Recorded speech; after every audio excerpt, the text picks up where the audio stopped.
RSS এর সভায় হাইকোর্টের শিলমোহর, তবে শর্ত সাপেক্ষে। সভা হচ্ছে আগামীকালই, আমন্ত্রিত ছাড়া সেখানে কারোর প্রবেশ নিষেধ জানিয়েছে হাইকোর্ট। মামলায় মুখ পুড়েছে পুলিশের। আদালতের নির্দেশ অবমাননার দায়ে শোকজ করা হয়েছে পুলিশ কমিশনার রাজীব কুমারকে। বাবুল সুপ্রিয়র মেলার পর আরএসএস এর সভা নিয়েও টানাপোড়েন। প্রথমটি আসানসোলে, দ্বিতীয়টি কলকাতায়। চলছিল জলঘোলা।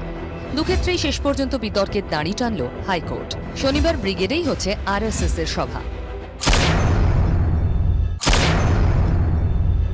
বিচারপতি জয়মাল্য বাগচির এজলাসের শুনানিতে এদিন বিচারপতি বলেন, সভা হোক ব্রিগেডেই, তবে শর্ত সাপেক্ষে।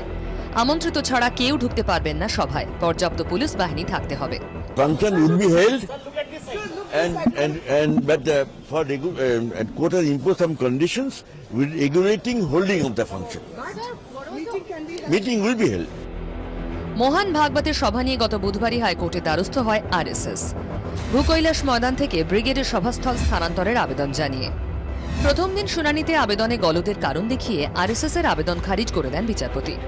তবে সেই সঙ্গে আরএসএসকে নির্দেশ দেওয়া হয় পুলিশ কমিশনারকে নতুন করে আবেদন করার জন্য। পুলিশ কমিশনারই এ নিয়ে সিদ্ধান্ত জানাবেন, নির্দেশ জানায় হাইকোর্ট। এরপরও কোনো বক্তব্য থাকলে ফের আদালতে আসতে পারে আরএসএস, এই নির্দেশও দেওয়া হয়। কিন্তু পুলিশ কমিশনার নয়, আরএসএস এর তরফে করা নয়া আর্জি খারিজ করে দেন জয়েন্ট কমিশনার। এরপরই শুক্রবার ফের হাইকোর্টে যায় আরএসএস। তাঁদের আইনজীবী বলেন, এই অনুষ্ঠান প্রতি বছর 14 জানুয়ারি হয়।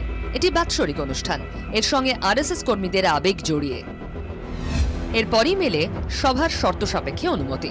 সেই সঙ্গে বিচারপতির তীব্র ভর্ৎসনার মুখে পড়েন পুলিশ কমিশনার। তিনি বলেন, পুলিশ কমিশনারকে বলা হয়েছিল সভা নিয়ে নির্দেশ দিতে, তাহলে কেন জয়েন্ট সিপি দিলেন?